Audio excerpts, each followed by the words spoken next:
Assalamualaikum warahmatullahi wabarakatuh. Pada kesempatan kali ini saya akan menjelaskan mengenai kajian psikologis dalam proses biologis anak dan remaja berkebutuhan khusus. Sebelumnya perkenalkan, nama saya Fitrianingsih dari Psikologi 4C. Baiklah, langsung saja ya.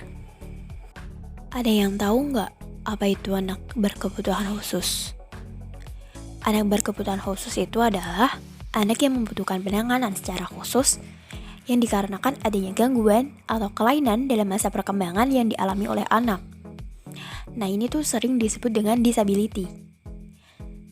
Dikatakan tersebut karena memiliki keterbatasan pada salah satu atau beberapa kemampuan baik dalam fisik seperti tunanetra, tunarungu, tunawicara, maupun secara psikologisnya seperti autis, ADHD, dan lain sebagainya.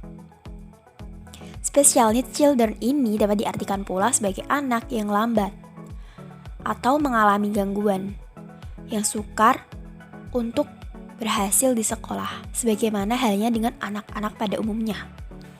ABK ini memang sangat memerlukan layanan yang khusus yang tentunya lebih spesifik dan berbeda dari anak-anak yang pada umumnya pula.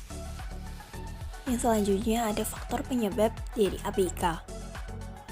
Ada beberapa faktor penyebab anak itu menjadi berkebutuhan khusus. Nah, diantaranya prenatal. Prenatal ini terjadi kelainan pada anak semasa dalam kandungan atau sebelum adanya proses kelahiran. Dalam hal ini dapat disebabkan oleh dua faktor. Yang pertama faktor internal dan yang kedua ada faktor eksternal. Kalau faktor internalnya itu seperti faktor genetik dan keturunan. Sedangkan untuk faktor eksternalnya itu seperti si ibu mengalami pendarahan. Nah, pendarahan itu bisa jadi dikarenakan karena terbentur kandungannya atau ketika ibu hamil dia terjatuh. Selain itu juga dapat disebabkan karena si ibu memakan makanan ataupun obat yang dapat mencelakai janin. Nah, ada juga karena si janin itu kekurangan gizi gitu. Berikutnya, ada beberapa penyebab bayi memiliki kelainan. Yang pertama, ada infeksi kehamilan. Infeksi kehamilan ini terjadi disebabkan adanya virus. Virusnya seperti virus leptospirosis. Virus leptospirosis ini berasal dari air kencing tikus. Kemudian ada virus maternal rubella. Ada juga virus morbili. Adapun juga dengan virus retrolanta fibroplasia atau sering disebut dengan virus RLF. Yang kedua ada gangguan genetik. Gangguan genetik ini terjadi dari adanya kelainan kromosom. Transformasi yang mengakibatkan keracunan darah ataupun faktor paling utama itu faktor keturunan. Yang ketiga ada usia ibu hamil, high risk group. High risk group ini beresiko menjadi penyebab kelainan pada bayi apabila si ibu itu terlalu muda. Terlalu muda di sini dapat diperkirakan bahwa si ibu berusia sekitar 12-15 tahun. Ataupun sebaliknya, si ibu terlalu tua, sekitar usia 40 tahun, di atas 40 tahun. Usia yang terlalu muda memiliki organ seksual dan kandungan yang pada dasarnya memang sudah matang untuk memiliki janin. Akan tetapi secara psikologisnya belum dapat dikatakan siap gitu. Terlebih pada sisi perkembangan emosionalnya. Jadi nanti si ibu yang memiliki usia terlalu muda itu akan mudah stres dan depresi. Begitupun dengan wanita yang usianya di atas 40 tahun. Dengan adanya perkembangan zaman dan semakin banyaknya polusi zat ya. Nah, serta pola hidup yang tidak sehat itu dapat menyebabkan kandungan wanita juga ikut tidak sehat. Dengan kata lain, mudah terjangkit penyakit. Yang keempat, ada keracunan saat hamil. Hal ini dapat diakibatkan karena janin yang kekurangan vitamin atau kelebihan zat besi. Misalnya dari hewan laut. Nah, si ibu itu mengonsumsi kerang hijau atau tuna instan yang secara berlebihan.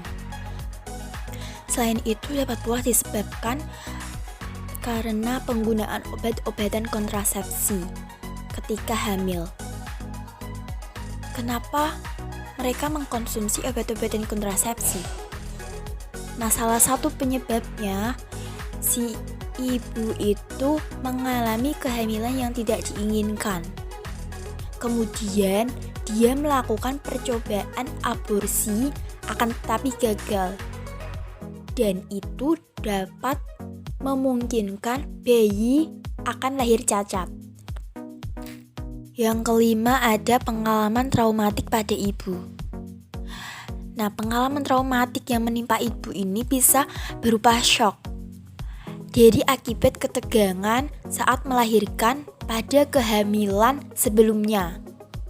Bisa jadi karena sindrom baby blues, yaitu depresi yang pernah dialami ibu akibat kelahiran bayi atau trauma akibat dari adanya benturan pada kandungan saat kehamilan berlangsung.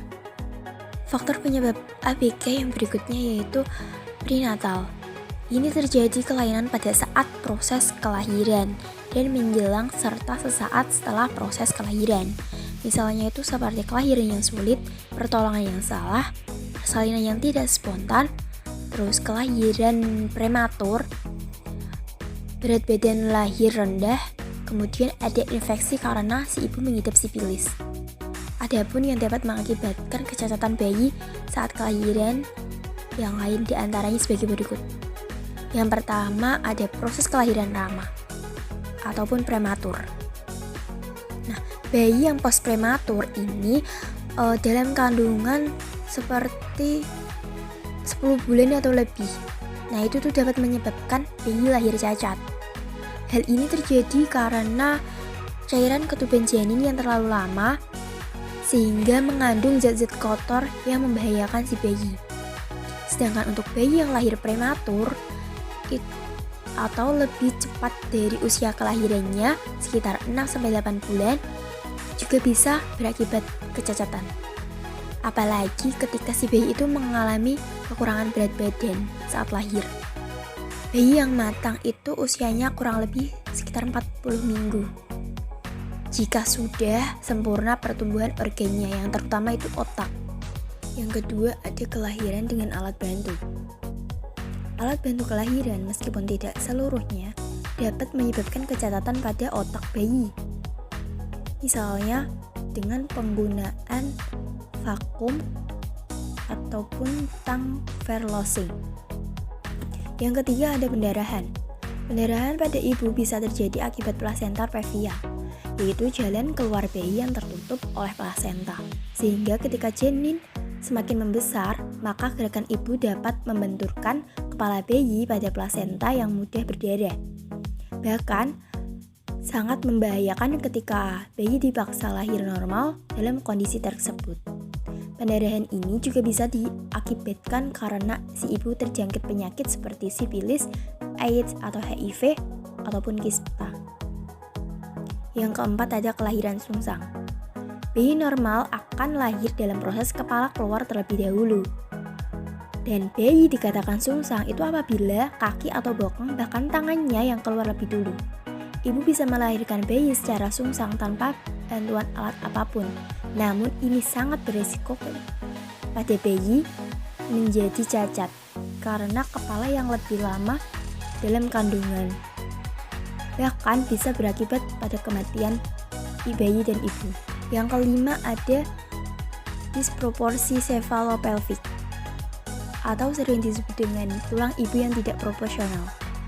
Ibu yang memiliki kelainan bentuk tulang pinggul ataupun tulang pelvik ini dapat menekan kepala bayi saat proses kelahiran. Sehingga untuk menghindari adanya hal tersebut, bisa dilakukan dengan operasi sesar saat melahirkan. Apabila tidak, mungkin juga bisa dapat mengakibatkan kecacatan. Faktor penyebab ABK yang selanjutnya ada pasca natal.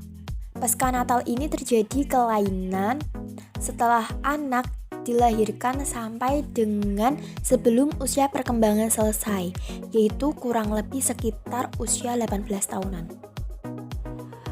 Adapun beberapa hal yang dapat menyebabkan kecacatan pada anak di masa bayi, di antaranya penyakit infeksi bakteri, kekurangan zat makanan, kecelakaan, dan keracunan. Baik teman-teman, terima kasih atas perhatiannya. Sekian presentasi dari saya. Apabila ada pertanyaan, silakan ditanyakan di forum. Wassalamualaikum warahmatullahi wabarakatuh.